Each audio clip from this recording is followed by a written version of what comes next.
Mark, you will be here after the meeting. Yes, sir. Can you spare me a minute? Nothing major, just a question or two for you.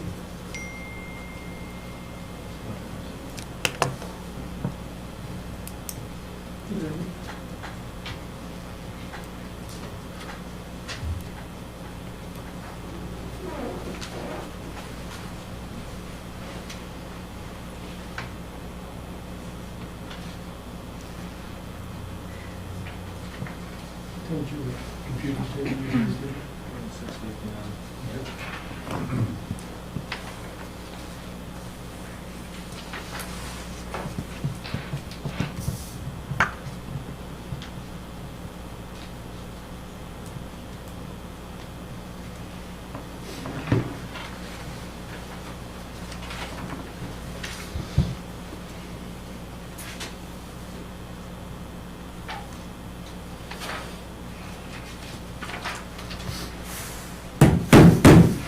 I will call the September 22nd, 2020 meeting of the Christiansburg Town Council to order. Mrs. Hicks is out of town and has decided not to attend on the Zoom meeting, in by Zoom. We have emails from her. As we normally do, we'll take a moment of reflection and followed by the Pledge of Allegiance, and I'll ask Vice Mayor Sachs if she will lead it in the pledge. Thank you.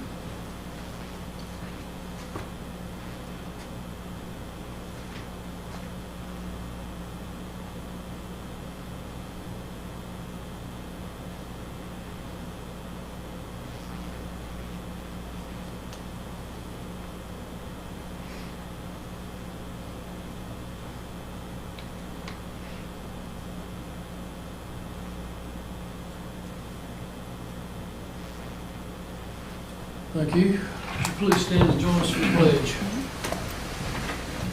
I pledge allegiance to the flag of the United States of America and to the republic for which it stands, one nation, under God, indivisible, with liberty and justice for all. Thank you.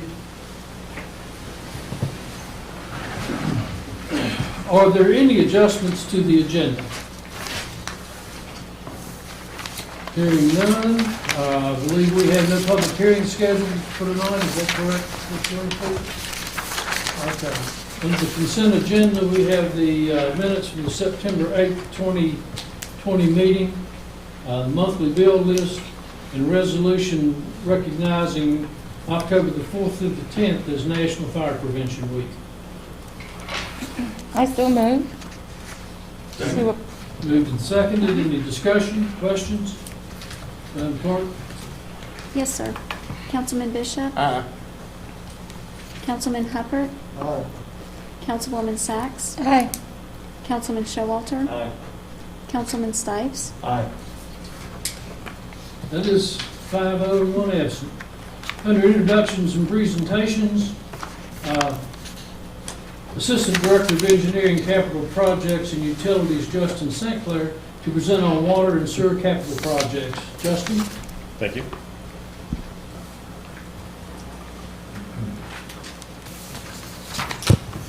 Alrighty, this is going to be more or less a continuation of the presentation that we had a couple weeks ago, whereas we're going to be talking about water, sewer, and last time was transportation and stormwater. They're going to start off again with projects that we have completing.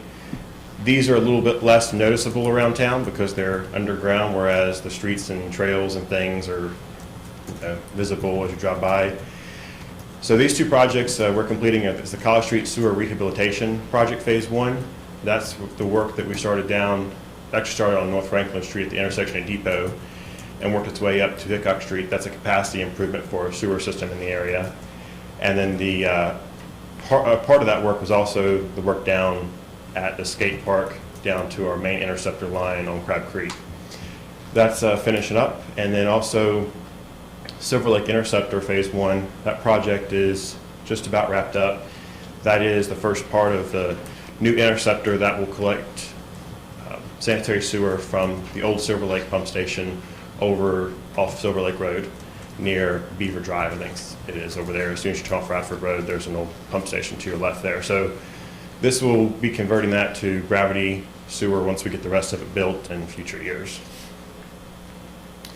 The projects that we have in the current budget this year so far is the Buffalo Tank Rehabilitation Project, Meadows Pressure Reducing Valve, and then for sewer we have Arrowhead Sewer Rehabilitation and the Lift Station Preliminary Engineering Report. The Buffalo Tank project has kind of been on the books for a couple of years. We were working out some details and getting ready to move forward on that. The Buffalo Tank is, of course, older age and needs to be replaced or repaired. We did find that there was lead paint on the exterior, so replacement turned into a little bit of a better option versus rehabilitation once we found that out. This year's budget does include engineering, land acquisition, and construction funds. And then the other water project that was in the budget for this year is a pressure reducing valve that would be installed off of Round Meadow Drive. We currently have water customers on Round Meadow Drive where the old golf course was. And that's served by one of the original water lines in town that drops over the hill from Cameron Drive. And since the Water Authority built the new transmission line through there, we're going to connect to that directly versus running it a long way around, basically. And this includes construction funds. Yes, sir. Have they started building in that area? For the subdivision, Yes. No. they have not started the subdivision, no. Do you have to do this first? No, sir, this was separate. We wanted to get rid of that old 1930s water line that comes down through the field of Mr. Childress's farm there. Okay. So, And Mr. St. Clair, on that same note, I don't know if it's tied to the first slide or this slide, in that same area, on the former Meadows golf property there's a building being built there with a drive going down to it. It looks like a little building for a pump station of some sort. Is that? oh, yes, sir, that's the Water Authority's new pump station. That is the Water Authorities, okay. I was wondering what that's, so that's the newer, the regional water authorities. Correct, yes, sir. Okay. So that's in between, that'll deliver pressurized water to both Plum Creek and the town as a redundant feed. Okay, thank you very much. And you have no idea when they might start or what their plans are? I'm not sure of that. I don't believe, they don't have signed plans yet, do they? I think they're ready for approval, but, okay, so, soon, maybe. So. And then for the sewer projects that are in budget for this year is the Arrowhead Basin Rehab. So this is the drainage area that's upstream of Kiwanis Park. So that includes most areas across 81, Edgewood, Mulberry, I think a handful of those areas over there. This identifies defects that's causing our high infiltration and inflow rates into the sewer from stormwater. And so this includes engineering costs and some construction funds. And this is primarily to A, reduce that, but B, also try to stay in compliance with reducing our SSOs in the system, our sanitary sewer overflows. And then lastly, our lift station preliminary engineering report. This is a report to go out. We have a consultant on board to go and more or less do an evaluation of all of our lift stations, help us prepare a good direct capital replacement plan for those. And so this is ongoing, or just beginning rather. And then this presentation is pretty short compared to the last one. The last part I want to go through was our delayed projects between the water and the sewer. There were actually no sewer projects that were pushed back initially. The water projects, we do have those 3. And for the Edgewood pump station, this has been a kind of a phased approach. We are planning to fund the pump station and tank system replacement, so the engineering work for that's included, and so we are planning on building a tank out there to replace the old aging pump station that's been used. And so this will improve our fire flow and service reliability in the area. And so this budget includes engineering and initial construction funds. Where is the Edgewood? If you're going out South Franklin and cross over Interstate 81, there's a building and then a little pump station right to the left of your road. This work will more or less remove that building from our system. We have some pumps in that building right now that serve Tanglewood Drive, Edgewood, and Jones Street, that area right there. Which would swim plug neighborhood. Right, your neck of the woods, Steve. Yeah. Okay. And then we do have some money in for some various water system upgrades throughout town. The two noted ones primarily is Alameda Avenue. There's an older water line out there that we've had some troubles with. We want to go ahead and just replace that, and that'll be done by town forces. The other project is the Montague Street and Junkin Street water line upgrade. We had initially eyed this for town work, but there is the opportunity to use CDBG money on that. So that's something we're investigating as to how to move forward with that. That does, bring some of its own challenges, being federally funded with Davis-Bacon, prevailing wages, and Buy America requirements. But that's something we're considering. That would be a 100% match. Let me rephrase that. It would be 100% funded from CDBG. There would be zero match for that. And then the last project is the Cambria Improvements. And in the Cambria area, which we've kind of defined anything east of North Franklin Street and north of the railroad, that part of town, this includes some money for kind of strategic upgrades through there completed by town forces, and that would also serve to improve our quality of service and fire flow throughout that area. And that was the short and sweet of it. So, any questions? Just appreciate the I think we got update. most of the time as you were going through the project, Justin, so thank you. Awesome. Thank you. Nice, thank you. Next, we have Assistant Director of Public Works Utilities, Don Cole, to present on wastewater treatment plant capital projects. Don?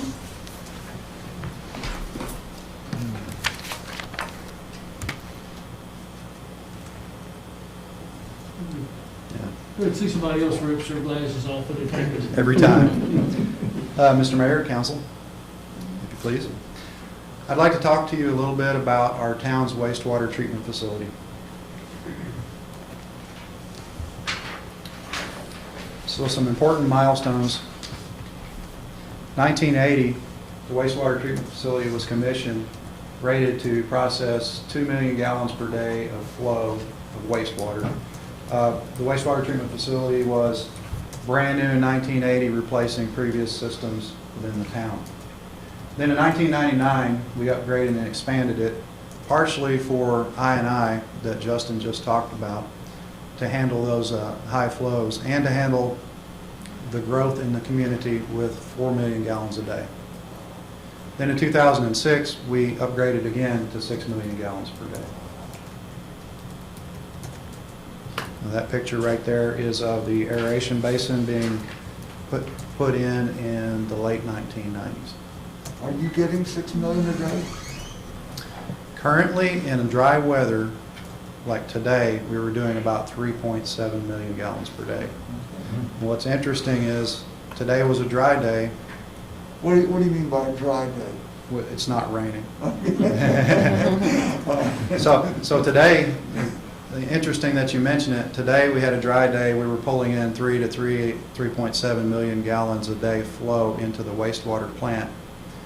But at the same time, we were only selling anywhere from 1.5 to 2.5 million gallons per day. So we can tell right off the bat that in a dry day, we have more I&I than water we're pulling in from water we sell. You might explain that, Mr. Cole, because that relates to what just Mr. St. Clair was explaining. The upgrade of the sewer systems, a lot of that is to make sure that we're not treating stormwater runoff. Because when it rains, it gets in our sewer system and it ends up, costing us and our taxpayers money to treat water that doesn't need to be treated. It's stormwater that gets into our lines. The I&I stands for Right. infiltration and inflow. Basically, when the ground gets wet, it gets in the sewer lines, and then we have to treat the water whether it needs to be treated or not. Does that make sense? It all ties together. Well, so how do you divide it? We don't. We have to treat it all.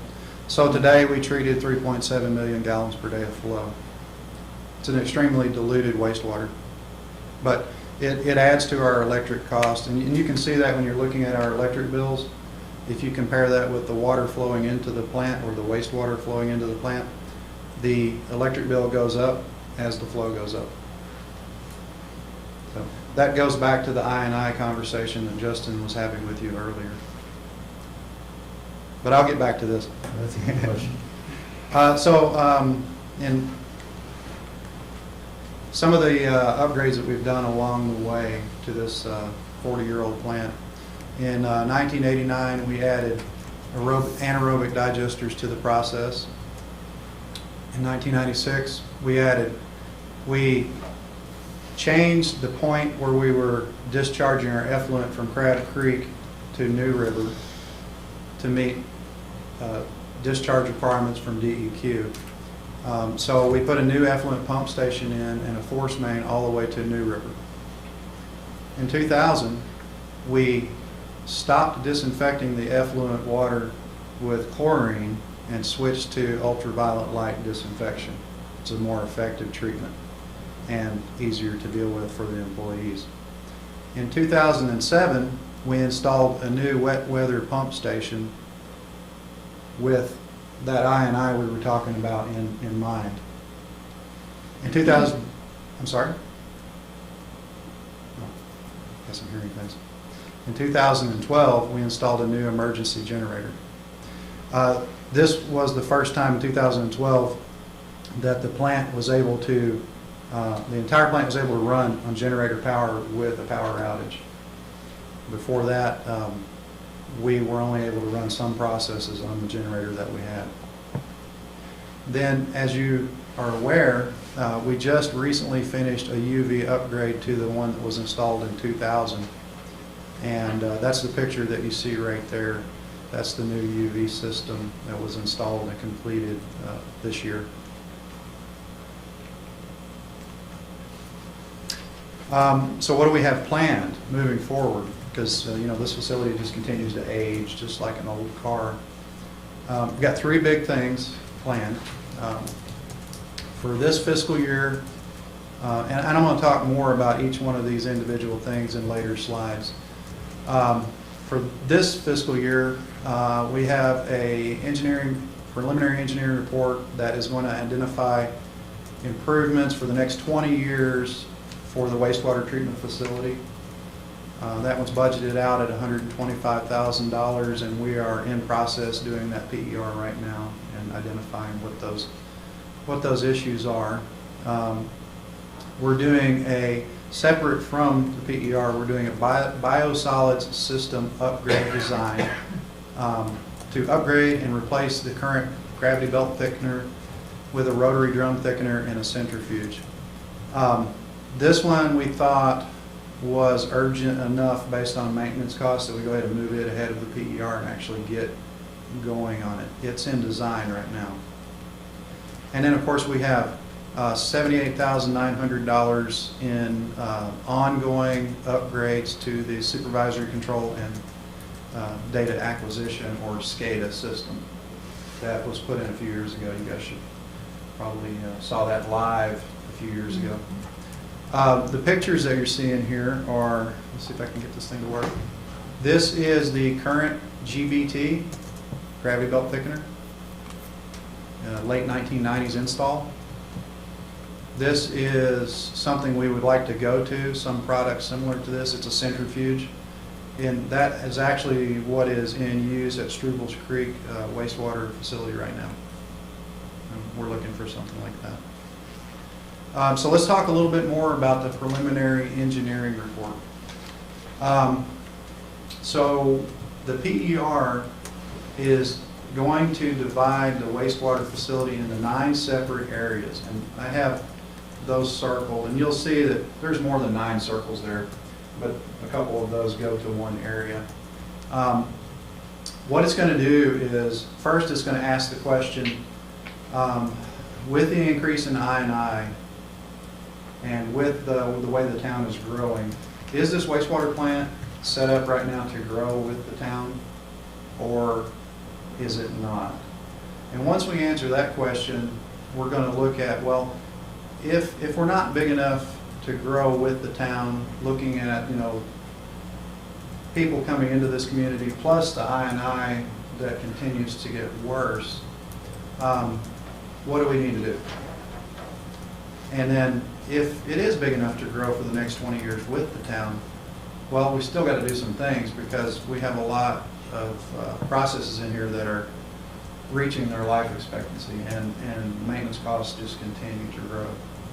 So it's going to look at all of that. It's going to, like I said, break it into 9 different areas and provide us a roadmap of projects that we can use over the next 20 years to plan and grow with the town.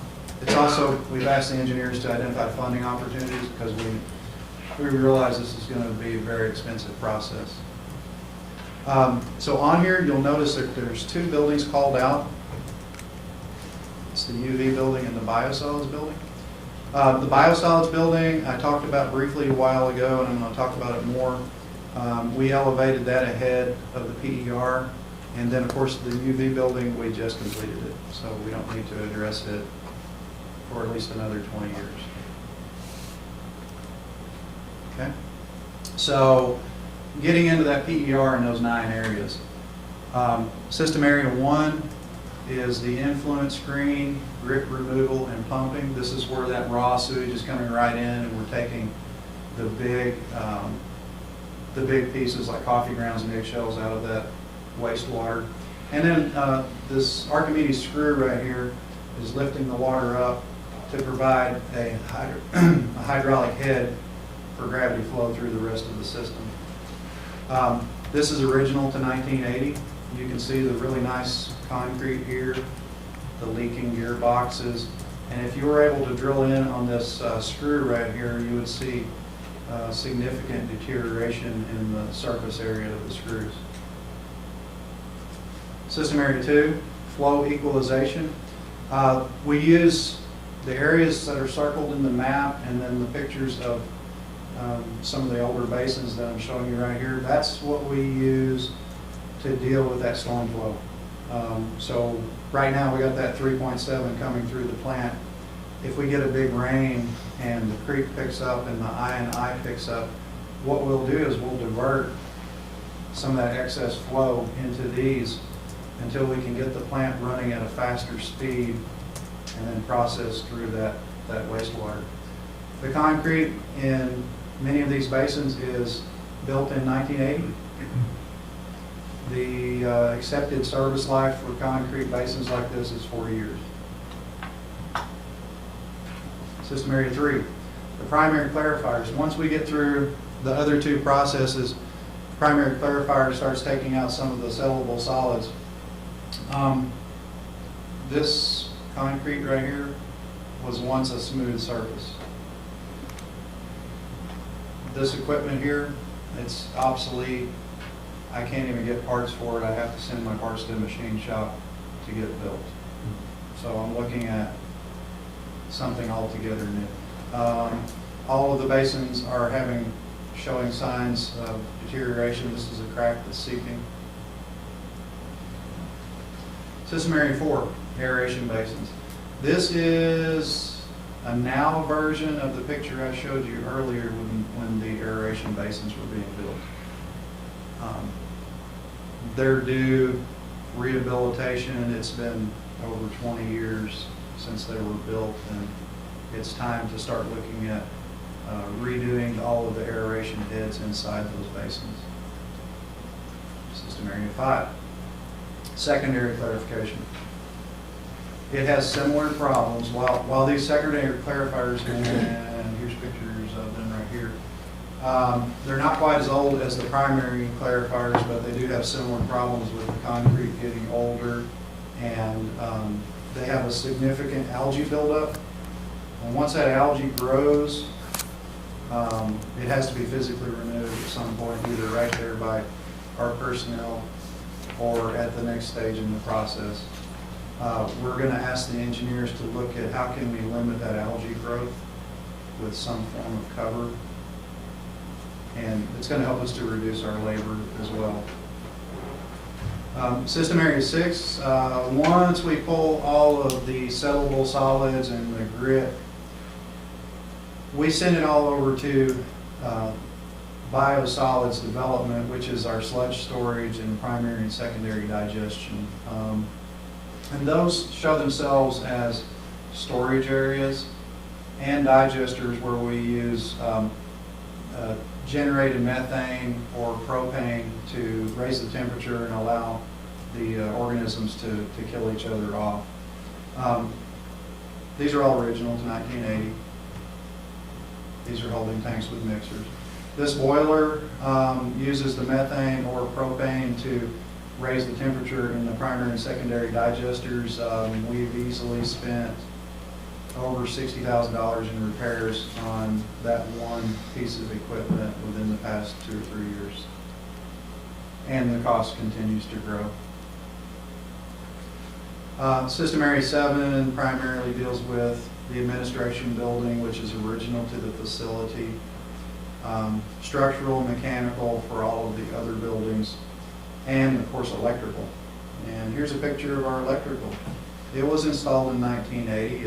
It's obsolete. I can't find parts for it unless I'm getting it off of somebody's got it in the back of a dusty warehouse somewhere, and they're going to charge me extra for it, or I have to get an electrician in to retrofit something new in. It just doesn't. It doesn't work well these days, and it's not up to code. And System Area 8, the SCADA system that was put in a few years ago.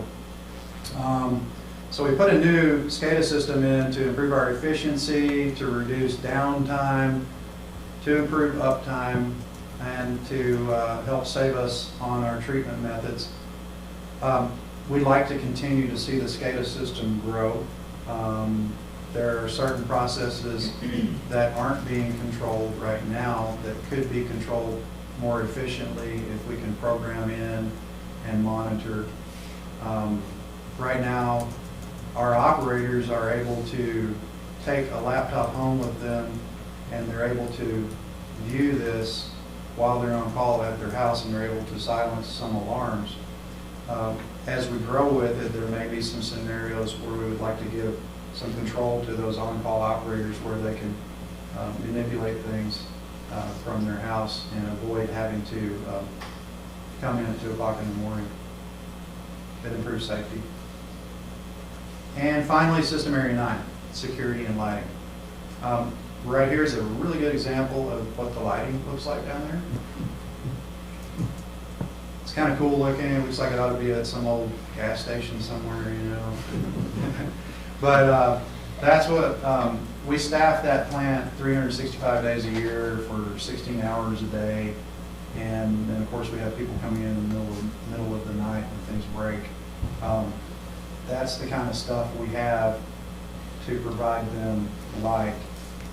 And then we've had some issues with the lighting where during a heavy rain event where we get rain for several days, that lighting system shorts out and it can trip out and shut down the whole facility. We've had that happen. I've been here going on 2 years, and I know that it's happened twice since I've been here. So definitely something we need to work on. The fencing, it's original to 1980.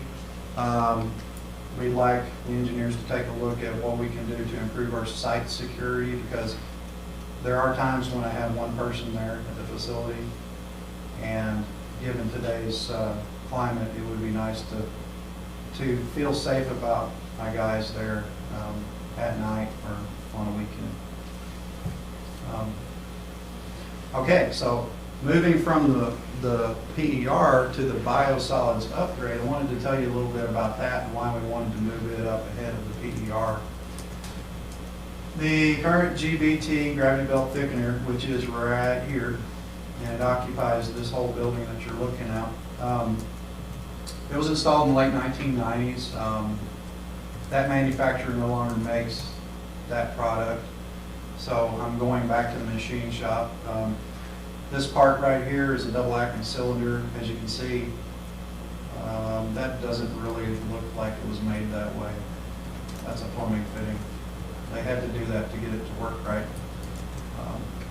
can see the state of disrepair on these pumps. We washed this area down, but it's a very aggressive environment. A lot of ammonia. So that GBT reduces solids to about a 3 to 5% amount of solids. It dewaters it to a 3 to 5% amount of solids. And then we have a contractor who comes and picks it up and hauls it to some fields that we are working with the property owner to spread it. It's a liquid. And because it's only dewatered to 3 to 5%, it's a liquid, we pay per gallon.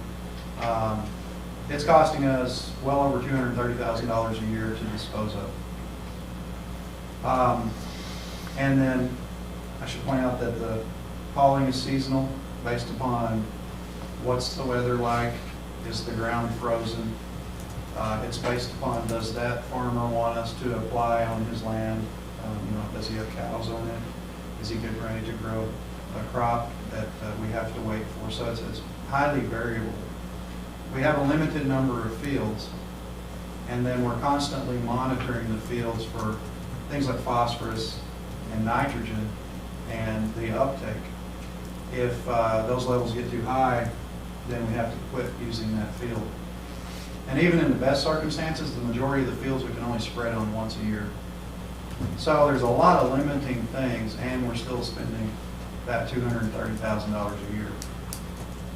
What we would like to move to is a rotary drum thickener and a centrifuge. Now, of course, brand new equipment is going to get you 20 years, but this centrifuge is going to dewater the biosolids to something between 10 and 20% solids, and it looks like this, which is more like dirt or topsoil. This stuff can be taken directly to the landfill and used as a cover for landfill. So you're paying much less. You don't have to maintain all of the fields. You can do it year-round. Conservatively, I think we can knock 50% off of that price tag of our annual expenditure. However, it comes at a big price tag. $3.8 million.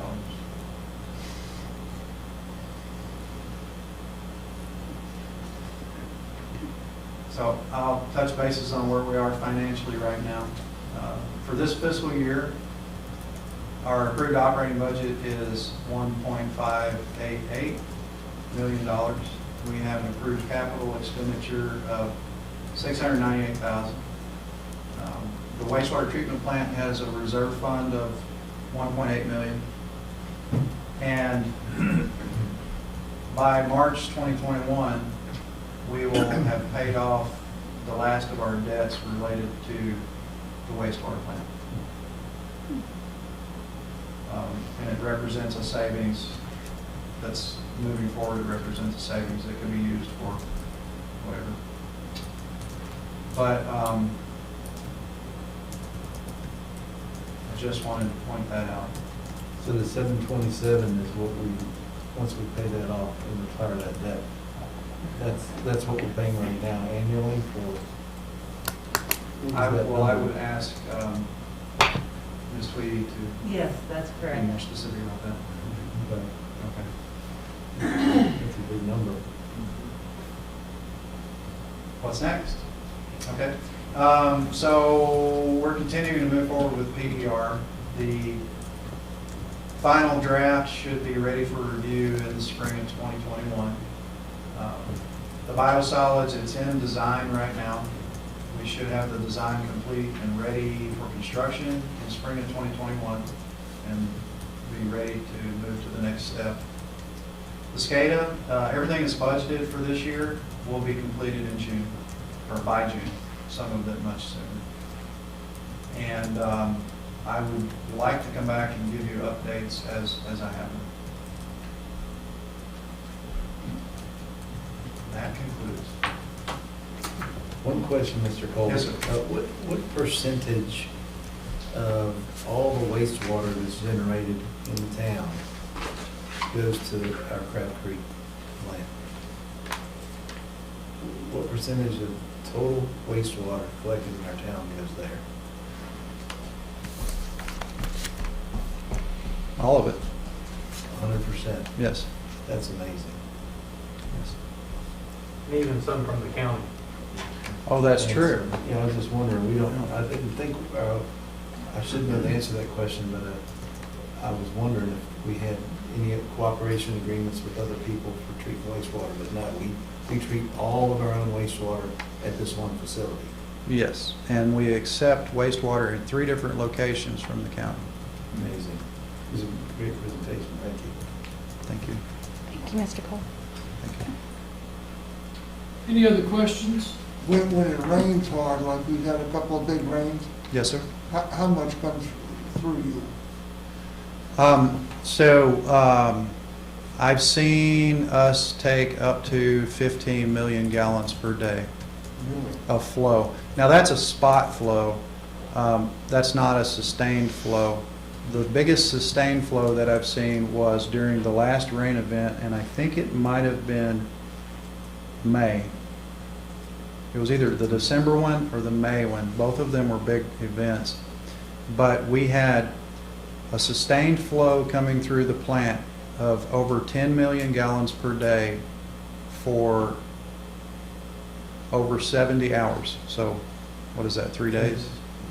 Yeah. So 6 million is your top, right?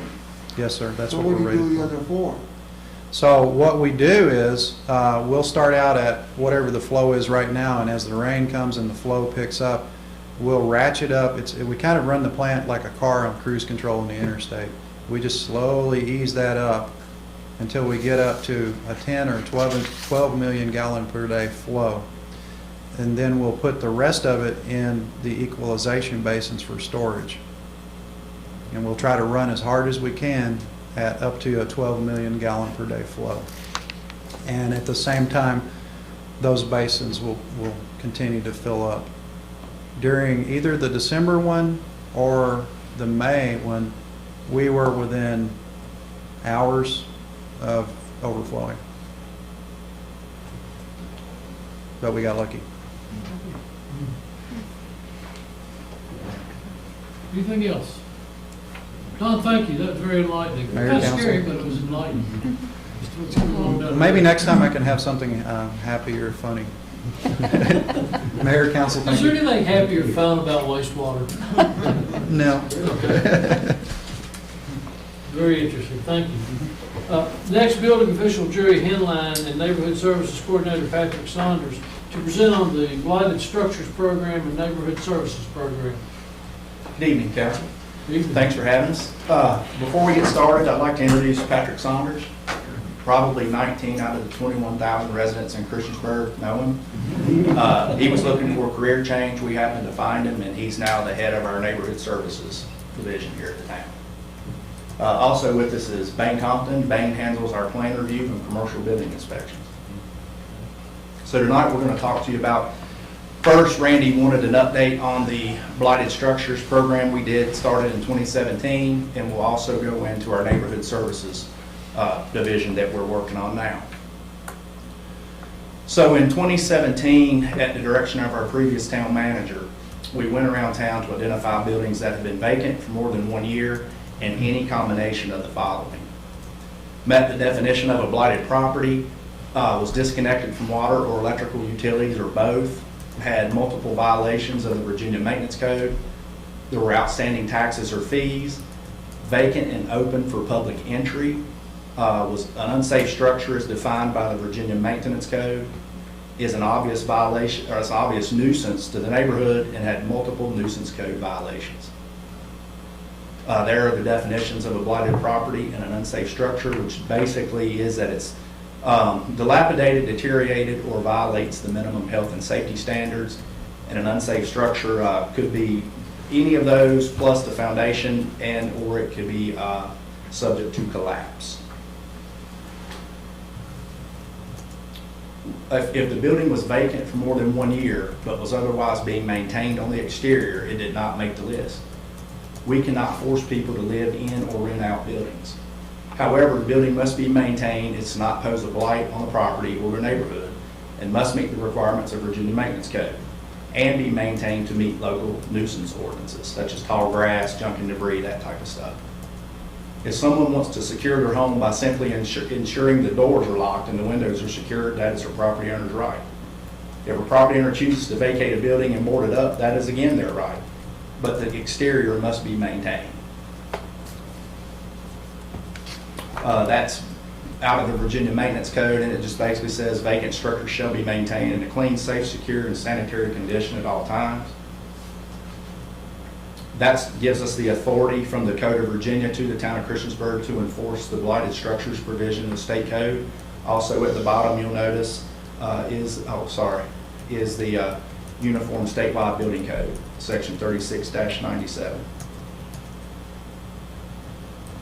In January of 2017, we identified 11 buildings that met the criteria we set forth. In 2017, 6 of those buildings were demolished. In 2018, 3 more were demolished. And in 2019, the final 2 were demolished. There's a list of the structures that were on the original list. Since that time, we've taken 4 more down. They're 850 North Franklin Street, 525 Stone Street, 1175 Moose Drive, and 470 Depot Street. Since 2012, 32 unsafe or blighted vacant buildings have been demolished. So prior to the directive from the previous town manager, this was something that was already on our radar, and when we noticed it, we did try to take care of it. The issue with blighted properties is that they present vacant and abandoned properties have profound negative impacts on afflicted communities. Blighted properties decrease surrounding property values, erode the health and local housing markets, pose safety hazards, and reduce local tax revenue. This is the slides I'm going to go through now are the original 11 buildings that were taken down, and they do have before and after photos.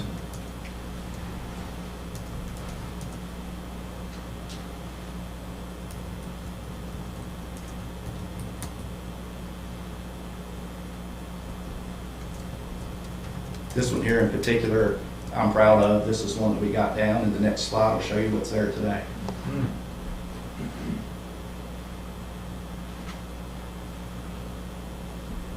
The lot is not in good condition currently. We are working with the property owner to try to get that rectified as we speak.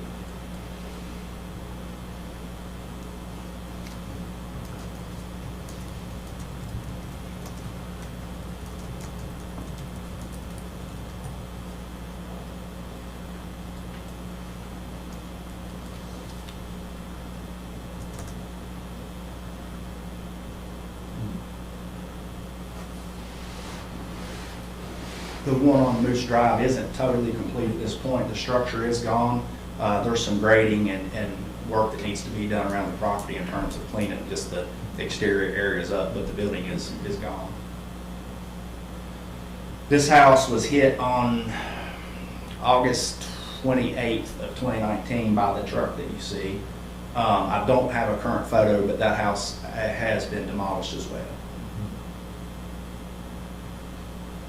Now we'll go into our neighborhood services program.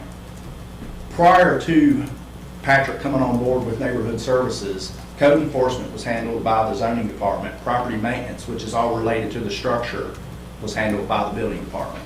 Now everything is underneath Patrick. Because of COVID, he's not been able to attend some of the trainings and things that he would have to go to for the property maintenance side of this. So currently, I'm still somewhat involved with that, but in the near future, everything will be underneath Patrick. This is on our website. This is our mission statement. The mission of the Neighborhood Services Division is to protect the health, safety, and welfare of the town of Christiansburg and to enhance the appearance of the neighborhoods and business districts to prevent blight, protect property values, and enhance economic conditions. It is our goal to obtain voluntary compliance whenever possible by administering fair and unbiased enforcement program. Our goals and objectives of the Neighborhood Services Program are to make the town of Christiansburg a clean and safe place to live through a cooperative effort between the community and the town, to provide courteous, prompt, and professional service, to gain voluntary compliance. That is our number one goal at all times. We go through extraordinary measures to get voluntary compliance. Encourage personal responsibility related to property maintenance, foster and promote relationships with community organizations. Goals and objectives for the coming year: help organize a citywide cleanup and other community-oriented projects, educate the citizens as to the benefits of code enforcement, be a resource to the community. Patrick's out on the pavement every day, knocking on doors, introducing himself, handing out business cards. We want everybody to know that he's not here to give you a violation notice, ultimately. He wants to make you aware of the program so that we can prevent violations before they become a violation. Strive to always achieve, again, we always want to achieve voluntary compliance. And lastly, encourage community pride. This is how our complaints are received, via an online complaint form, email, telephone, with staff. We are now proactive with code enforcement, property maintenance, so we're out on the streets looking at that. And again, there's our proactive enforcement on them. Based on the history of citizen complaints, we have focused on 4 primary violation types. Tall grass by far is the biggest complaint that we get. Junkin debris would be next, inoperable vehicles, and blighted buildings. Property maintenance predominantly is still driven by tenant complaints, with the exception being the blighted structure program that we do. That chart, pie graph, shows the complaints that we have over on the left side. And again, the 5 main complaints, the 4 plus the 5 counting the zoning, are the 5 most common complaints that we get, tall grass being the major one. And this is really, I mean, Patrick has done a bang-up job. He didn't come on board until March 31st. Since March 31st, we've had 391 complaints that he's worked.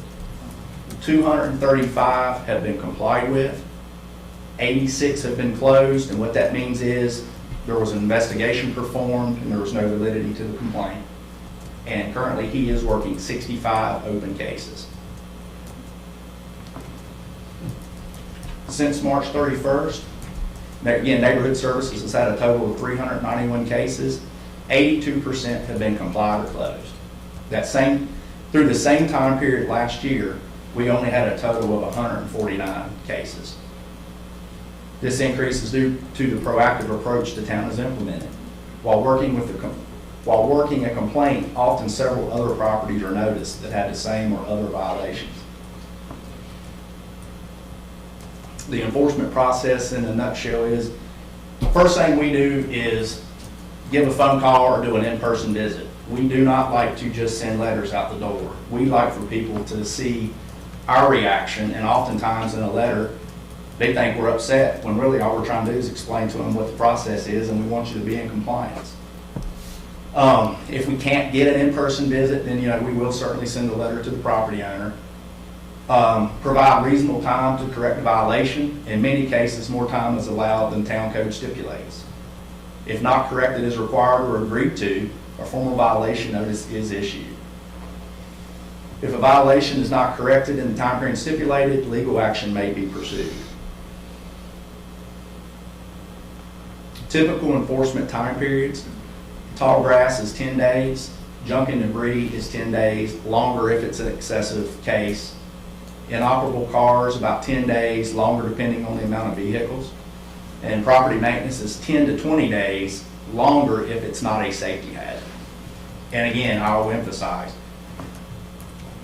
contrary to what some may hear, we generally give longer time periods than what the town code stipulates. Cases involving nuisance type violations, which is Junkin debris, tall grass, line of sight issues, things of that nature, average about 8 days thus far, and this is since Patrick came on board, until they're complied or closed out. Unsafe structures, blighted buildings, and multiple inoperable cars typically take longer to gain compliance. Some unsafe and blighted structures have taken, depending on how you look at it, it's been 5+ years. Some will say that that's ridiculous, but people don't realize some of the things behind the scenes that you have to go through to get some of these buildings taken down. Again, why so long? Property has sentimental value to owners. The foreclosure process can be timely. An owner lives out of town. We often can't get in touch with them. No contact with the owner. The property's in probate court. We have one case that we're working right now. The property's been tied up in probate court for 2 years in the state of South Carolina. No one likes to be told that they have to tear their personal property down. I understand that. Town staff prefers to work with citizens and not rely on the court system. A judgment in court does us no good if the person already can't comply with the violation notice, and generally it's due to financial restraints. Most property owners that have property in violation of a code or ordinance, it's typically not that they want to be in violation, but rather physical impairments, financial well-being, or mental illness greatly contributes to the property that is in violation. Others feel it's their property and should be allowed to do with it as they choose. I generally would agree with that sentiment. However, if a property begins to affect the safety, well-being, property value, and general well-being and appearance of the neighborhood, the town does have codes on the books that are to be enacted to prevent that. Difficult cases. Blighted buildings are difficult. Often the responsible party lacks the resources to comply with the violation notice or has an emotional attachment to the property. Line of sight complaints typically originate from a citizen complaint. Staff has to verify the specific site conditions. That one seemed to be a source of controversy a month or two ago, evidently, and I just want to make sure people understand that's not something we're generally out here on the road going around looking for line of sight violations. If a citizen complains of one, and in the case that I'm speaking on, the citizen indicated they were almost hit pulling out on multiple occasions. If we turn ahead to that and something were to happen, they're knocking on our door wanting to know why. Tenant complaints often involve disputes as to unpaid rent. We tend to be used as a tool for tenants to get out of a lease, but we do certainly get legit complaints where landlords do not meet their responsibilities in regards to maintenance of the structures. Absentee property owners, whom are out of the area and are difficult to contact. Letters are often ignored, certified notices go unsigned for, and phone numbers are changed. Garbage carts is one that it just drives him crazy. It's very hard to control. People generally are upset about it and can't believe that we're out trying to enforce garbage carts, but that is on the town code. These are very, very time consuming, and they're specifically hard in the townhome communities. Patrick spends most of his time there trying to figure out which trash can belongs to which house. Safety. Threats of being physically harmed personally or having your family harmed, and I want to emphasize, no joke, that has happened to me.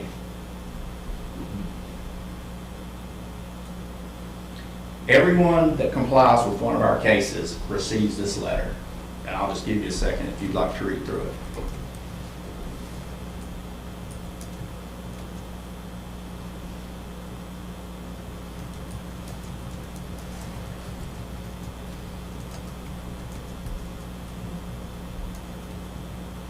And I say everyone, the ones typically we may not send a thank you letter to are rental properties. We expect if you have a rental property, you should be keeping it up. And so there are some of those we do not send thank you notices to, but every citizen that we work with, be it tall grass, Junkin debris, whatever the case may be, we always try to send them this letter. I'm going to go through just some photos here, some things. These are all photos since Patrick has come on board here.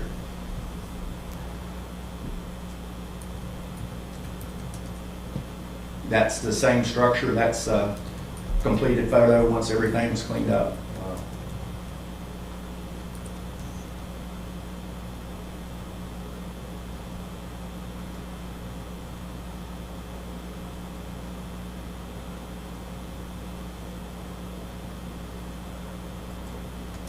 I want to back up, just mention here, still are there things about that house that most of us probably wouldn't want our house to be? Sure it is.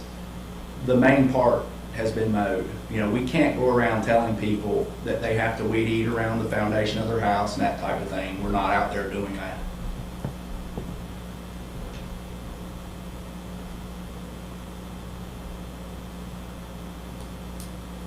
I can't tell you how many times, just him driving through town, he finds this type of stuff. People just set it out at the road, set it in median strips, all over town. Until we started the blighted structure program 4 years ago, I didn't really realize it was that big of an issue. But until you start riding around town looking, it's amazing the things that you'll find. There's a campaign sign in there. Look at that.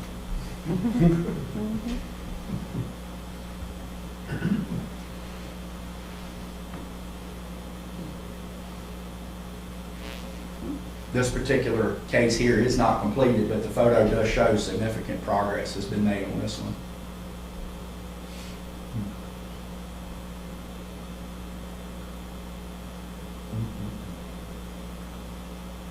This is a line of sight issue out near a Meta Drive. I forget the street. This is actually the subdivision just got approved, right? Vinnie Avenue. This is the intersection of Vinnie Avenue. This was a line of sight violation that was called in, and there's what's happened since.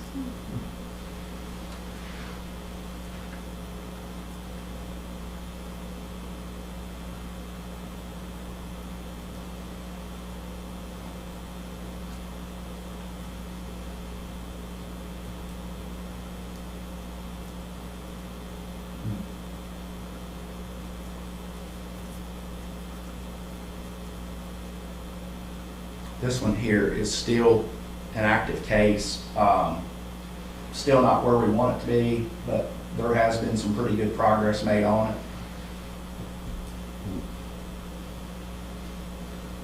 it. Being a community resource, that was one of the main things that we wanted for the neighborhood services coordinator, was to be somebody that if they're out in a neighborhood doing their normal day-to-day functions, if a citizen stops them and asks them when's fall cleanup, we expect them to have an answer to that. If a citizen stops in and says, who do I need to contact about my water bill? We want them to know who that person is so they can direct a citizen to them.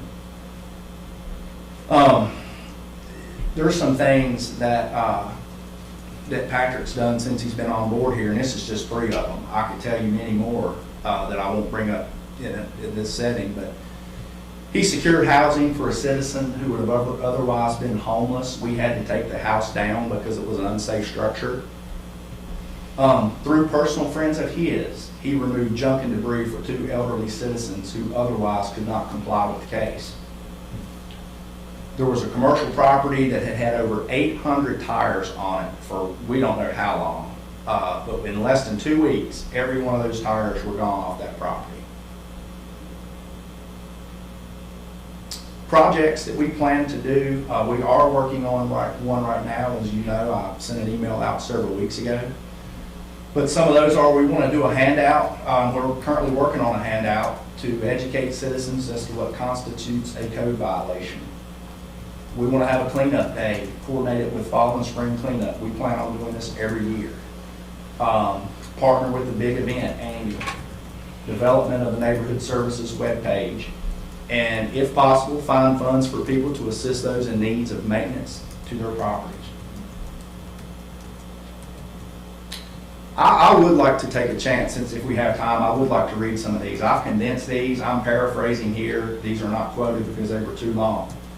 They're so, we've had some negativity on social media in the last 6 or 8 weeks, and I just want everybody to understand, probably for every 1 or 2 complaints you hear, I can tell you we get many more that are happy that this program is going on. This was a voice message that we received on September 16th, and basically it said, today Patrick Saunders stopped by and introduced himself as Neighborhood Services Coordinator, and I really appreciate it. It's nice to know if we need someone's help, he's there to help us out. I love the town of Christiansburg, and I thank you very much. I think this position is great, and I thank Patrick Saunders for stopping by. This was a voice message we actually received Friday the 19th. It said, I notice you all have hired a code enforcer. to have people mow their yards and things of that nature. And I want to tell you that it's one of the best positions I think you all hired so far. I can see an improvement in our community and neighborhoods. There are people that haven't mowed their grass in weeks, months, and that's not an exaggeration, and I see now that they are.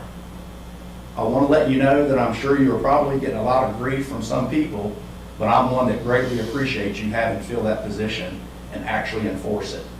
I hope and pray the town will actually stand behind somebody that is out there doing their job that well and that good, and at the end of the day, we all want a nice neighborhood and nice homes, so the value will go up, not down. This was an email we received on 9/21. It says, I've been a resident of Christiansburg for over 30 years. Within the past 4 or 5 months, I've seen a lot of positive changes that have improved the appearance of our town and enhanced property values. In particular, I've noticed a lot of old structures have been taken down in both business and residential areas. Also, a lot of junk that created eyesores in our town has been eliminated. Please let the department and employees responsible for these projects know they are appreciated. Keep up the good work. And lastly, this was on July 28th of 2020, and I saw this property when he was working on it, and it was a mess. It basically says, I'm writing in recognition of an employee with the town of Christiansburg. For the past 6 summers, I've been trying to get the empty lot beside me cleaned up. It's been a nuisance to the neighborhood. Fallen trees have blocked the road, damaged my fence and house. Also, large weeds, poison ivy has grown through the fence onto my property. It is for this reason I write. In 2 weeks, Mr. Patrick Saunders was able to contact the business owner and coordinate clearing of this lot. The crew today did an amazing job. I want to recognize a job well done, sincerely.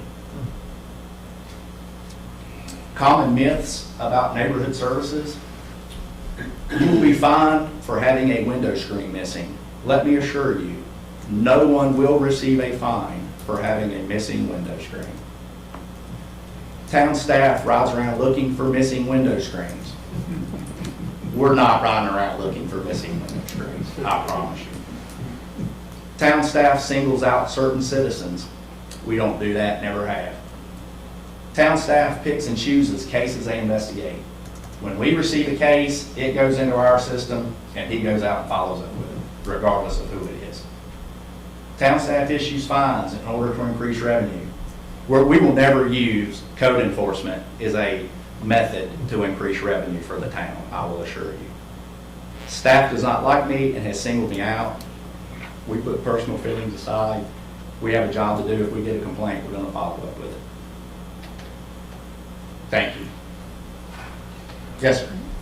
You know, I believe that you've received some heat just recently, and I want to just tell you, not only was this an excellent presentation, but I support you and what you're doing, and I think probably all council does too. And this is just a great feature for the town of Christiansburg, and I'd like to just thank you. Thank you, sir. Have you ever put you on the spot?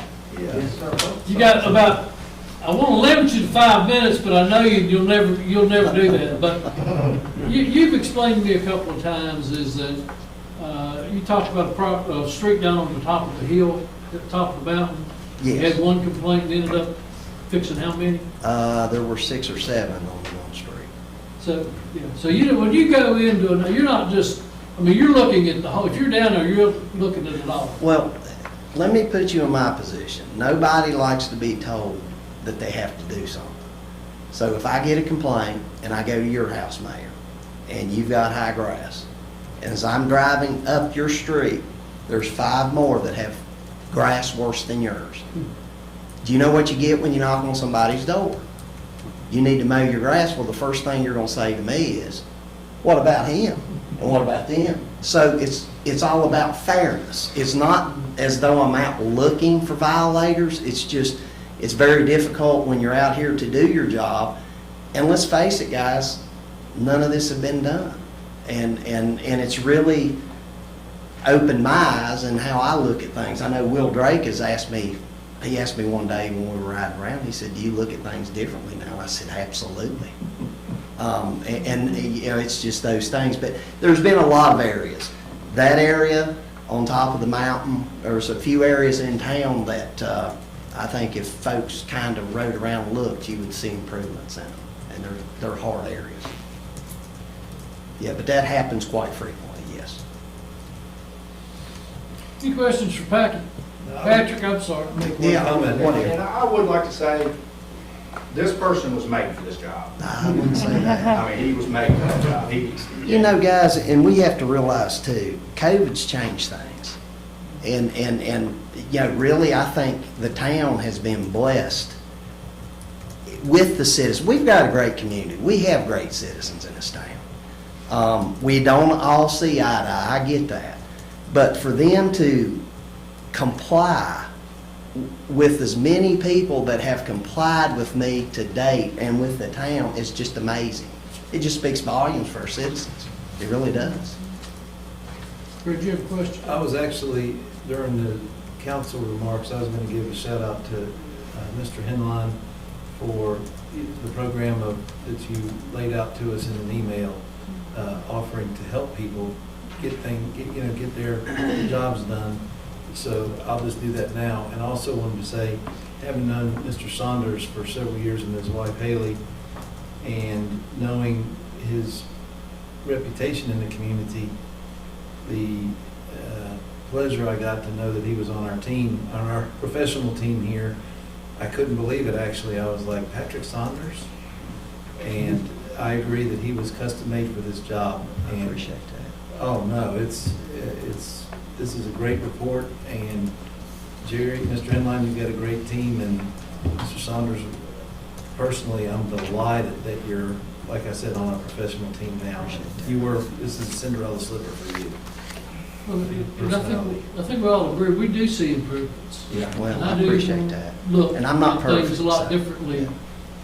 nowadays. More importantly, we hear about that. We do, oh, yes. Yeah, I didn't share 5 or 6 Facebook posts that I've got from people over the last 4 months about,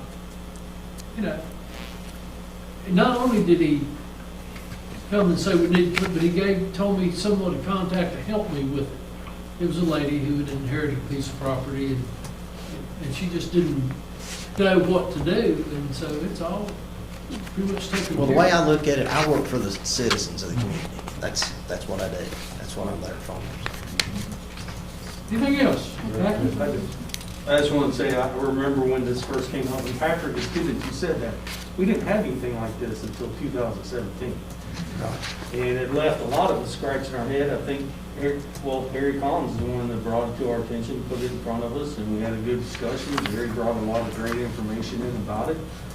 And I was sort of going to wait and let's see how this goes. Thinking of the pushback of, Jerry, it's basically my property, I can do what I want. But I do think you did a great job with this. I think hiring Patrick as liaison for our neighborhoods was an excellent choice, and Patrick, you're doing a great job. But I do think this program is a positive resource for our community. And I hear more positives coming from people saying, oh, thank you for, I see that this blighted building, which I complained about for years and just, nobody acted on it, is now gone. And, but it's a thankless job, and I want to appreciate what you guys did. Appreciate it. Take care. Awesome. You got to stretch Patrick's hat when you go back downstairs, Jerry? Are you gonna do what? Sorry. You got to get him a bigger hat. Thanks, Patrick. Thank you. Appreciate it. Citizens' comments. This is a section that we reserve for citizens to come and air concerns or make comments. If you're here to address the council, come to the podium, your name and address, and limit your comments to 3 minutes. Is there anyone here that would like to address the town?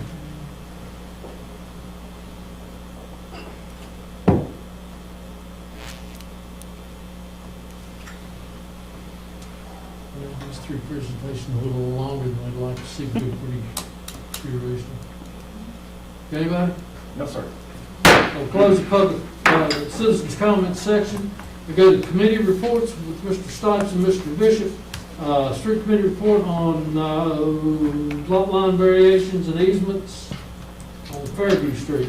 Okay, this will be a short action item for council tonight. The street committee met earlier and reviewed a plat presented to us. It is a mobile home park that's at the junction of I-81 and the I-81 southbound to 460 bypass off-ramp. So it's literally behind the parking ride, the new parking ride, to get you oriented. There's a mobile home park back there now. The plat you see before, that you see here, is related to an action of a previous town council in 2007 for a slight expansion of the mobile home park. And I'll ask Mr. Warren if he will run his finger around, or his mouse around the part of the parcel in question. But this was a CUP approved by the town in 2000, and well, there's already mobile homes there. The new area, that he's running around was approved by council in 2007. There was a state law enacted during the Great Recession and the housing crisis to place extend moratorium on sunset clause for action on conditional use permits, and we have one of those this evening. That's going to be speaking to us, but long story short, this was approved by previous council, and the vacation of 5 internal lot lines, you see the dash lines internal to the property, are part of tidying up the parcel so that they can place 11 additional units on there, which was approved earlier and is still a valid current application with the site plan approval process. So with all that being said, there's already been a public hearing, already been action by previous council, and in the staff's view, this is still a valid application, or a valid, how do you say that? A valid approval? Still a valid approval. It's still a valid approval. And the street committee has reviewed this with staff and recommends approval of the plat for the purposes that we just discussed, is for the addition of 11 units on that existing mobile home park. So recommendation for approval of the plat to vacate the lot lines and provide an access easement on Finnegan Lane right here, basically another entrance to serve some additional mobile homes there, is presented to council with the street committee's blessing, and that is also a motion to approve. It's a motion. Yes. Do I have a second? In search of a second. I'll second. Motion and a second. Any discussion? Wait, how many are there now? Was there 6 or 7 there now? Oh, no, there's probably, I would guess 50? Oh, there's 50. I don't know the exact number. It's probably closer to 80 or Maybe 100. 80. Yeah, it's a bunch out there. There's quite a number. This will add 11 additional mobile homes to the Continental Mobile Park. So pretty close to 100 then, huh?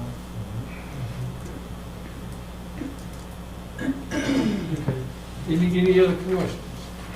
Madam Clerk? Yes, sir. Councilman Bishop? Aye. Councilman Hubbard? Aye. Councilwoman Sacks? Aye. Councilman Showalter? Aye. Councilman Stipes? Aye. Thank you, Mayor. That's it. Thank you, appreciate it. I gotta get this.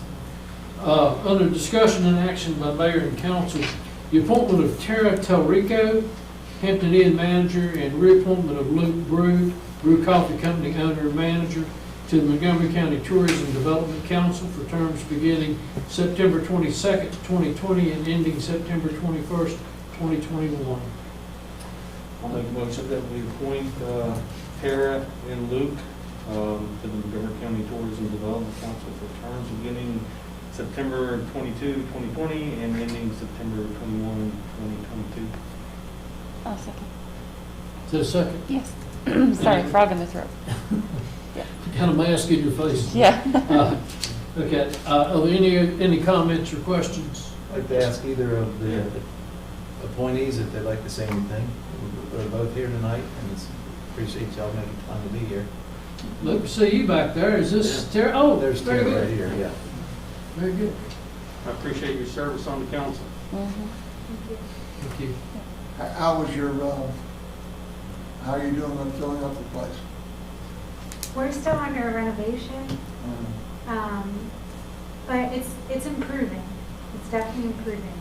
The weekends are picking up. I think this weekend we'll have about 80 in-house on Saturday night. We have 119 rooms. That's good. Mhm. It's, So yeah. almost 75%, is that right? Yeah. That's great. So, Lisa is working really hard, getting us information so we can just continue to try to bring people into the community. Very good. Thank you.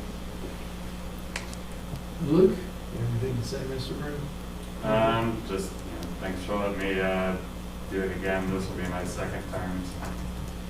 Okay. We appreciate it very much. Very good. Nothing further, Madam Clerk?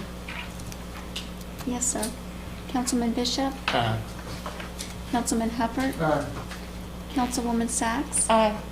Councilman Showalter? Aye. Councilman Stipes? Aye. It's 5-0-1, thank you. Community Development Block Grant Annual Action Plan, the public hearing was held September the 8th. Andrew, is this one yours? Yes, sir. I have nothing to add. We have not received any public comments during the public comment period. And the approval tonight would allow staff to move forward after the public comment period ends this Friday to submit it to HUD for final approval. I'll make a motion that we approve the 2020 Community Development Block Grant Annual Action Plan. I'll second. The motion and a second. Questions or discussion? Madam Clerk? Yes, sir. Councilman Bishop? Aye. Councilman Hubbard? Aye. Councilwoman Sacks? Aye. Councilman Showalter? Aye. Councilman Stipes? Aye. This is 5-0-1, thank you. Request by David Hill on behalf of Old School Christiansburg for a 12-month extension to the conditional use permit approved for a planned housing development at 200 Junkin Street Northeast to consist of up to 17 apartment units in the R3 multifamily residential district. The permit was approved by council November 27th, 2018. Mr. Hill is here tonight. You have questions for him, and I believe he is allowed, under the approval, in 2018, he is allowed an option for a 1 year. Yes, sir. Yes, sir. So David, what's going on up there? Thank you, Mr. Mayor, and greetings, members of council. Thanks for having me tonight. Old School Partners remains very committed to the Christiansburg School Loft Project. We have a couple of other projects that we'd started first, and we need to complete them. And the town has also been working to address some infrastructure needs that we saw earlier in a presentation. And so providing us an extension of our conditional use permit allows us to continue with our plans while the infrastructure needs are addressed. And so that's why we're requesting a 1-year extension. But I want you to know we remain very, very committed to the project. I thought we had all worked on a really good project a couple of years ago, and so we're requesting that 1-year extension in the project. Very good. I make a motion, we approve the request by Mr. Hill to add a year extension to his CUP. I'll second. All right. Got a motion and a second. Do I assume that this 1 year goes from the 27th of 2020 to November 27th, 2021? Is that at the expiration of this permit? So it would extend from the date of council's approval of this, The original? the original approval date. Okay. I so- will note that the General Assembly right now there is a bill to essentially add the same moratorium on sunset clauses to conditional use permits in light of the COVID-19. So that in itself may actually extend it further. But yes, sir, it would be 12 months from the date of council's original approval in 2018. If I'm correct, it's November 27th, 2020 to November 27th, 2021. Is that y'all's understanding of all of this? I guess before we vote, Mayor, may I ask Mr. Hill one more question? Sure. Is 12 months adequate for you to keep you from coming back? Are you going to pull the trigger within the next 12 months? I hope so, yes, sir. That's the current plan, yes, sir. Very good. Any other comments or questions? Madam Clerk? Yes, sir. Councilman Bishop, Aye. Councilman Hubbard, Councilwoman Sacks, Aye. Councilman Showalter, Aye. Councilman Stipes. Aye. Very good, that's 501. Thank you very much. Thank you for Thank you, coming. David. Come in. The next item is the council options in appointment of a member to the vice mayor position. I think Randy has outlined something in it that says, you know, we could utilize a similar manner or current practice. We can utilize the top vote getter for each election serving a 2-year term rather than 1 year, or we can do something else.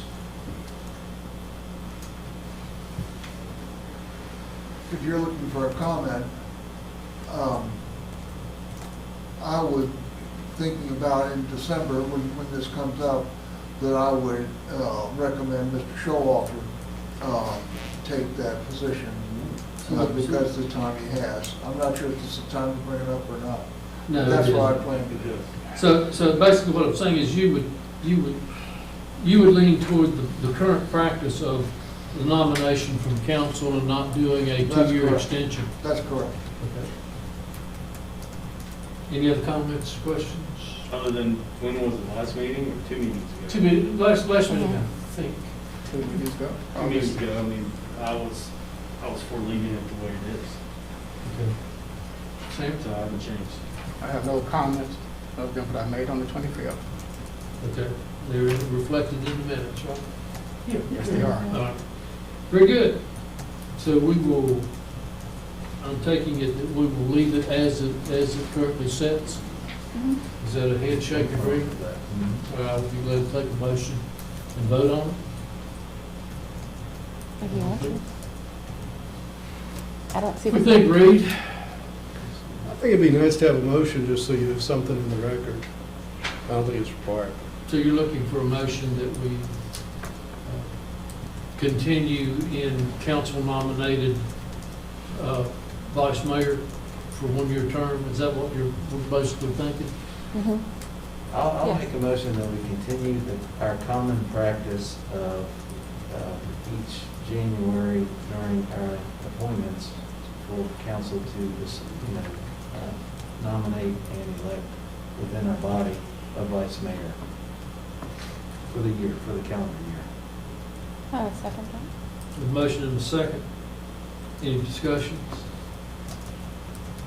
Madam Clerk? Yes, sir. Councilman Bishop, No, Councilman Hubbard, Yes. Councilwoman Sacks, Aye. Councilman Showalter, Aye. Councilman Stipes. Aye. Okay, that is 4, 1, and 1 absent. Thank you very much. I'll just flip back over here.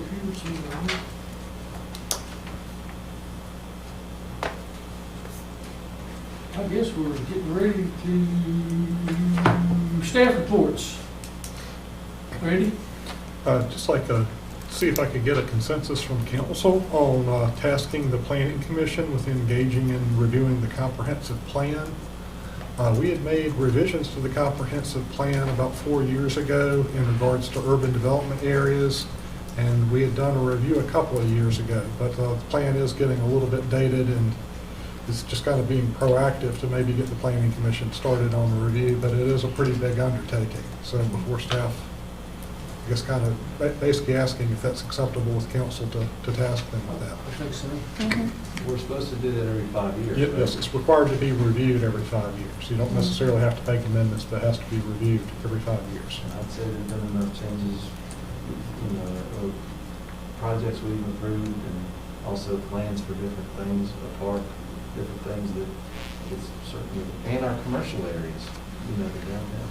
Absolutely, I'm in favor of that, Right. But just taking that as a consensus. We need to do that. Okay.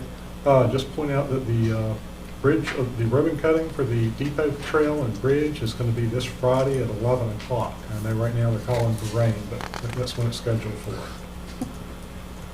Also, let you know we're looking at potential work session in regards to budget amendment, and we're thinking maybe October 22nd for that. That would be the third Tuesday in October. that work for council? I'm out of town.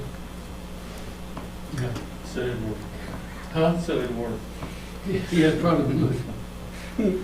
I thought we'd talked about looking at that, a meeting somewhere within the next 2 to 3 weeks, prior to going to. Are you out that whole week? Huh? Are you out that whole week? Yeah. Would, say maybe the week prior work? I think part of the reason we wanted to wait, I guess, later in October, by the 20th, we should probably have August and September meals and lodging reports.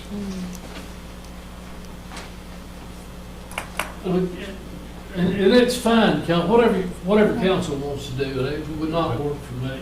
I'm fine the week before, we need to be, I would recommend that we can. Would you want to maybe schedule a work session prior to that council meeting on the 13th then?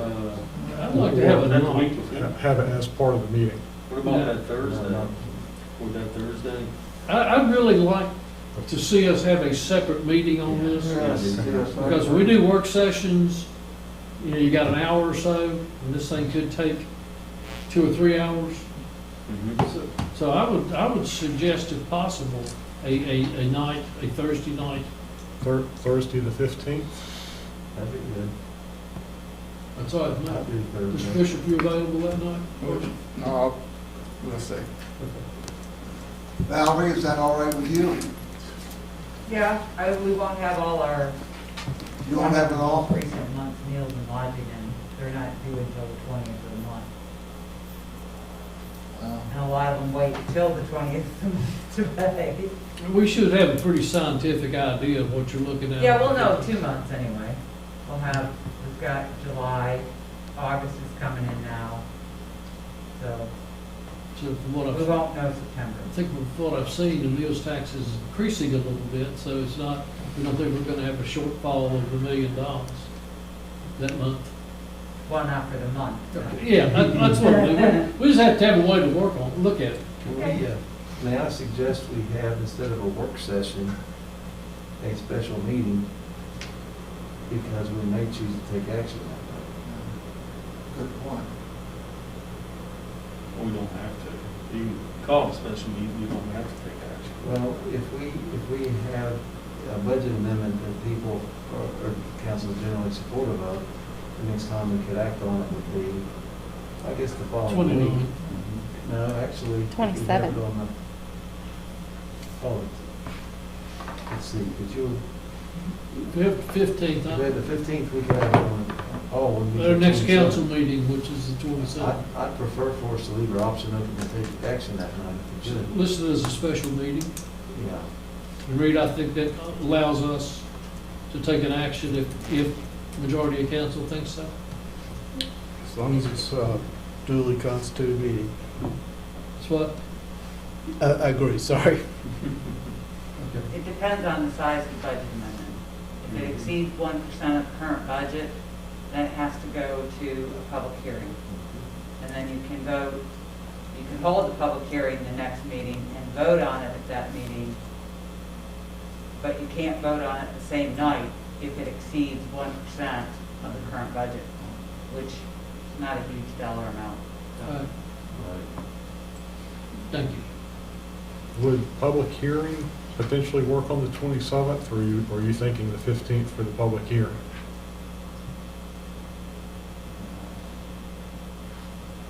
Well, whatever we decide, I'd like to take action in October, so if we have a work session on the 15th, you can advertise a public hearing on the 27th, and we can take action that night, right? Yes.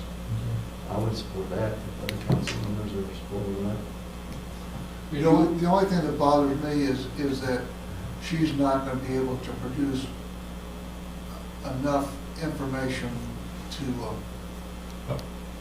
By the 27th, we'd have a pretty good idea of what the, like I say, we'd have the preceding month's meals and lodging. We can discuss it on the 15th, and if there are any updates to income, they can be listed That's a good idea. to that, to what we discussed, so we'll have a better idea. So are you talking about having the public hearing before you have the work session? No. No. Oh, okay, I misheard that. Right. 27th for public hearing. That would have to work. Okay. So we'll meet the 15th, Yes, and public hearing on the public hearing 27th. on the 27th. Okay. I'm a little bit, we can have the public hearing, we can't vote that night though, can we? Yes, on the We budget can. amendment, you Have the can. public hearing and then vote that same night. Yes. Okay. Do you have a time set, Randy? Would, you want to do it at 6 o'clock, 7 o'clock? 6 or 7? For the The work session, work set, or special meeting, whichever comes first. yes.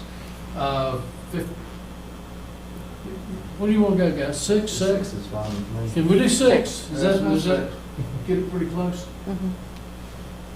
6? If you guys want to go earlier, I'll make them arrange I could it. as well. It's going to go 3 hours. I don't know that we've done that long, but you want to do it earlier? I could do it earlier. I'm flexible on time as well. Sure.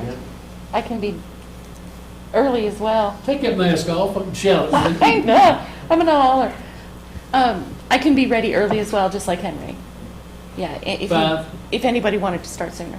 Mhm. 5, Sam? 5.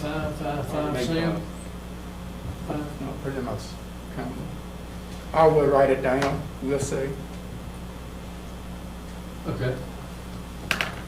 5 o'clock.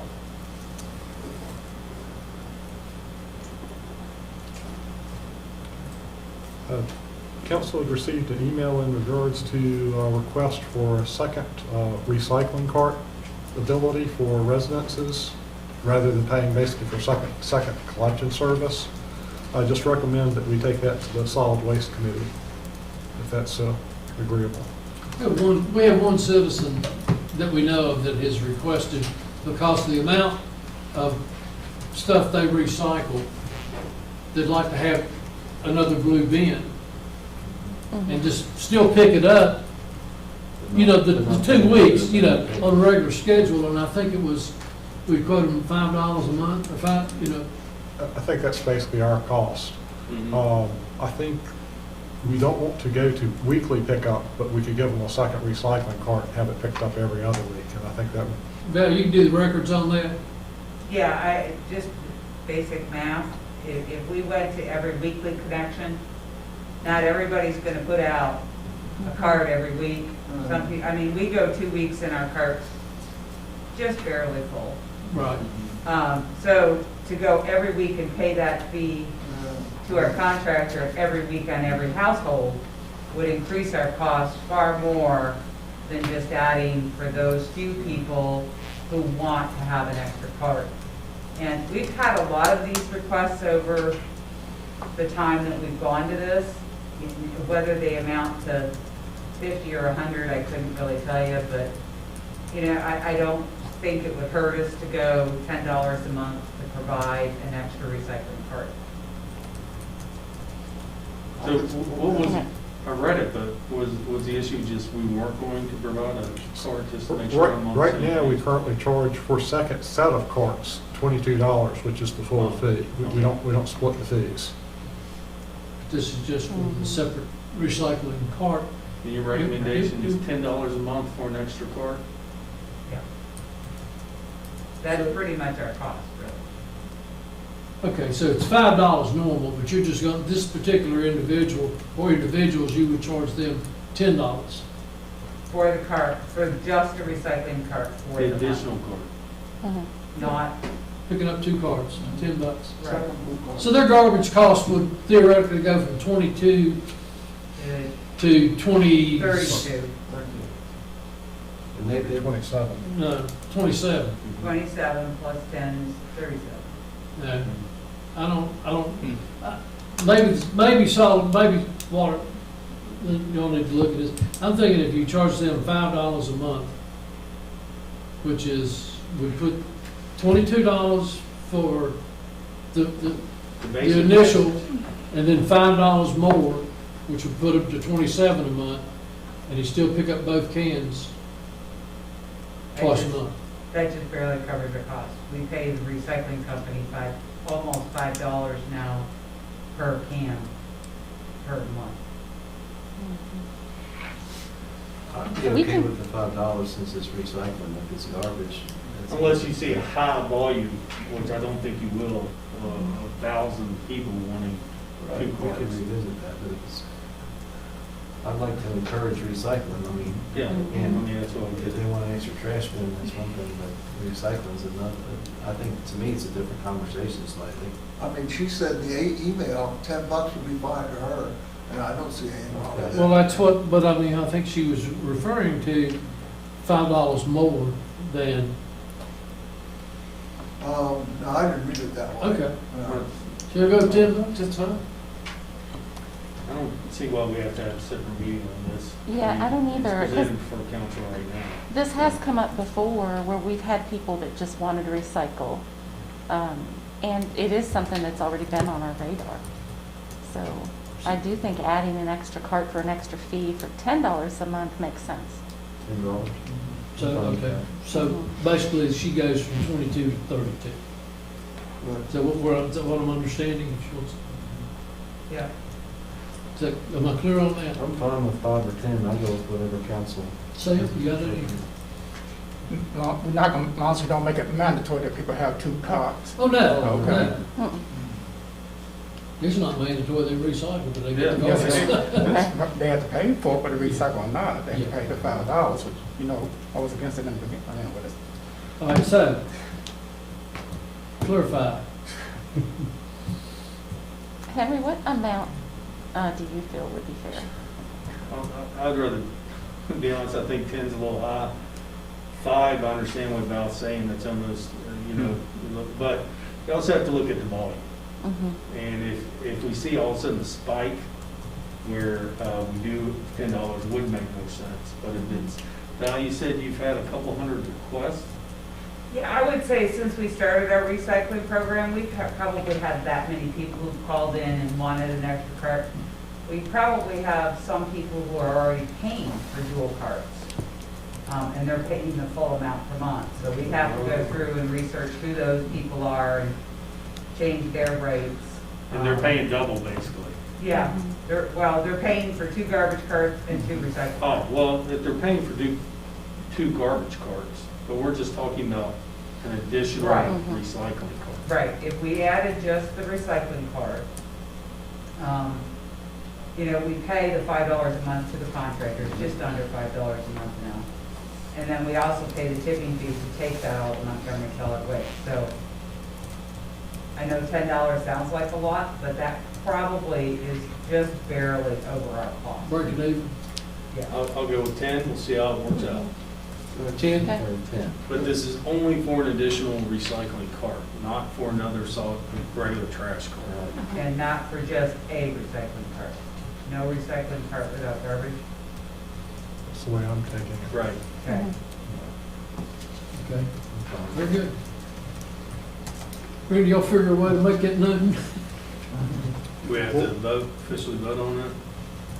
Since it is a fee, even though it's a fee you can basically get around by just simply not getting the service, I probably would rather have a vote since it's a fee though. Do I have a motion at $10 a month for an additional cart? Additional recycling cart. Recycle. So move. Second. Motion is second. Discussions, comments? Madam Clerk? Yes, sir. Councilman Bishop, Councilman Hubbard, Councilwoman Sacks, Aye. Councilman Showalter, Aye. Councilman Stipes. Aye. 5-0, thank you. Val, how long did it take your people to get ready for this? What's the grant? And this is we could probably put it into effect 1st of November. 1st of November? Yeah, because we have cutoffs tomorrow, billing the following week. I mean, they can still get their cans. Oh, yeah, we can Next get week. the cans, yeah. Okay. Yeah, the And you billing just- would go into effect November 1 for the month of October. Okay, that's fine. So we could try it. And it'll reflect in the November bill. Right. Okay, that's fine, man. I just want to make a comment. When I read this, I mean, the first thing I thought of is when our recycling cart, when my 2 kids were at home, would fill all the way up and we would be sweating it until Tuesday. One of the things that we institute as a four-person family, which we heavily on the recycling, is the crushing of the cans, the breaking down of any type of cardboard or packaging. And that is something that should be the first thing out of the staff's mouth, and to ensure that they're recycling the right things. Because the one thing you'll notice is there's not a lot of plastics that you can recycle with our program. So crushing, water Pretty much on bottles. top of it. My son got into crushing the cans, and then, of course, breaking down any type of cardboard or packaging. And that made a world of difference. It's just taking the time to do it. All right, thank you. I had sent an email earlier. If you remember, several months ago, we'd had a presentation from NRV Homegrown. That's the buy local card that's for sale. It's a private group. They had requested to locate their cards at the Aquatic Center and Rec Center, and basically us sell the cards. Just get council's opinion of whether we should. Well, I saw an email from you earlier about those cards. Is it not, do you think the auditors would raise an eye to that? We can't take cash out of the counter, stick it in an envelope and tear it in safe and then give it to somebody else without running it through all our books and records. To be able to track it, trace it, and who took it in, and where does it go, and how much do we have to pay back out. So it would not be a simple process for us to just start to sell these things. So, is it your recommendation maybe we not do this? I don't see where we do it for any other type of businesses or not-for-profit groups that we operate with. We don't allow people to come in and put brochures or sale items or anything anywhere in town facilities. So, I mean, I don't see an example of where we've really done it in the past or how it would really benefit us in the future.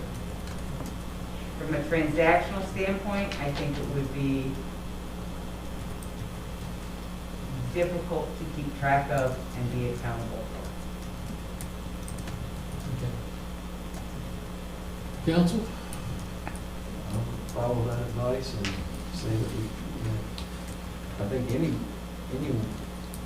local organization is welcome to advertise in our public facilities. Is that right, the bulletin board, or? Well, if it's a private group, we wouldn't really normally allow advertising. And I would not change our current If it were policy. something like a nonprofit that wanted to put a notice on our boards, I think we'd probably allow that. But if we had a request from a private business to put something on our doors, we wouldn't. What do you mean, put on our doors, like? Or our bulletin boards. Okay. What about the flyers? I know the Aquatic Center has that lobby that has a ton of. Yeah, that is kind of more of a community posting board. I think if they're within bounds of that, I think they could post there. I don't see that that'd be an issue. It's that they actually wanted us to be a distribution point for the cards. They actually wanted us to buy the cards for $10 a piece. Yes. Sell them for 20. Correct. And that way we recruit and we keep the profit. Correct. But you're saying even as a for-profit organization, a private organization as this, they could still put brochures in the lobby of the Aquatic Center? There might be a table for brochures, but if they wanted to post something to a bulletin board, like I say, as long as it's within the bounds, in all honesty, I can't necessarily tell you off the top of my head what the posting rules are on the community bulletin board. So we do have some rules. I would say that there probably are. Or are they per facility? In all honesty, I should know that, but I can't tell you. I'll research that. Well, how about this? How about if we don't have one, can someone work on presenting one to council? Sure. Here by the end of the year? Sure. So that we can be A policy consistent throughout the whole town. So there's some consistency in how we address it. Okay. So I think that, I hear the general consensus is no? Correct. Okay.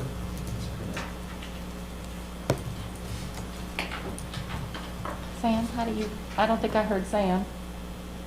No. How do you feel? I don't think we need to, well, if we're not doing it for one, not, no. Yeah, I mean, it's, Yeah. you open up the doors quite a bit. Anything else? Just let you know the chiefs are here if you want update in regards to Health Task Force. Chief Sisson's here. Mr. Weatherly. I've appreciated getting the notices and the updates. That's been very interesting and useful to understand what's going on. So Melissa's not here right now. I would find that she might be in the other room.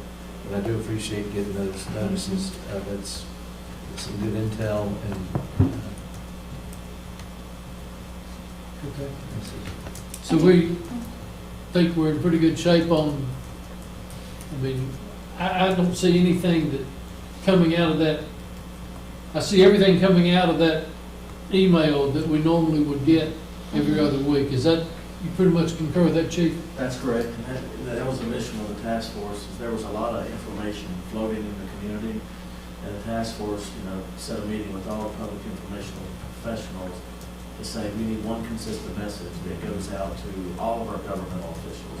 So I think that's a very productive situation, and you're getting consistent messaging as long as County Board of Supervisors, School Board, Blacksburg, Town Council. So it's you're getting those on Monday, Wednesday, and Friday. So those will be that will provide better information than I can provide you every other Tuesday. So if you have an opportunity to read those, you will be up to speed on task force operations. And more importantly, that information is not only pushed to us, but to the community. That's right. Okay, sounds good.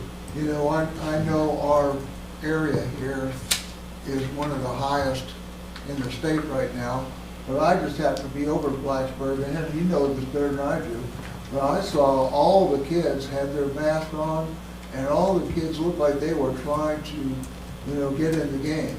And I was impressed. Gee, is that what you see?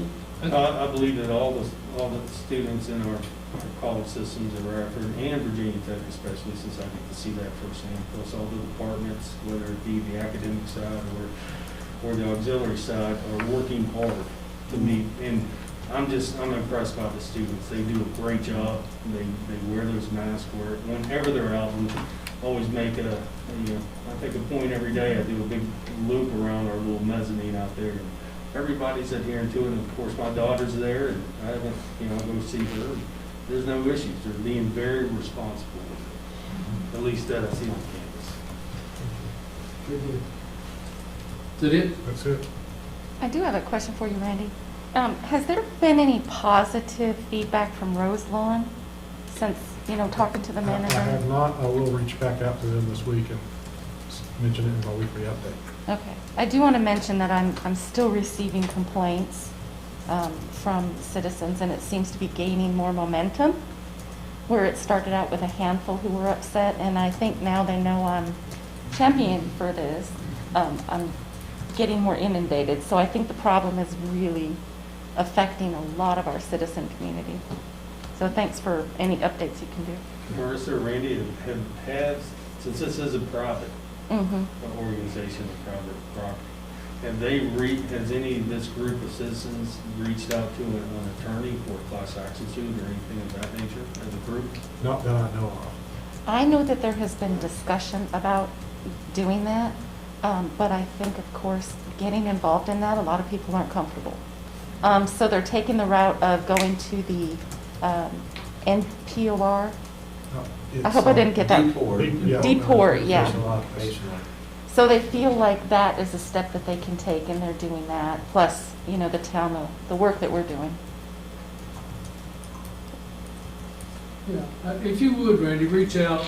I know that they have a new manager, but I would still reach out to the president of the company if you've had contact with him. Yes. And ask him if he would like for us to forward these email complaints to him or to his administrative assistant and a carbon copy to the manager. I think they already have it, don't they? I did make them aware of a Facebook post, and I have sent them at least the version of the letter that you had sent. I emailed it to the Mr. Chandler. But Mr. Redling doesn't have it, the CEO, president. I'll maybe pass along that he should get it too. Because I addressed my letter to him just so anybody watching knows, hoping that it would gain his attention, and it was bounced back. And the address was correct. So to me, that's a little fishy, and that's when I wanted to get Randy involved and enforce some code that we have.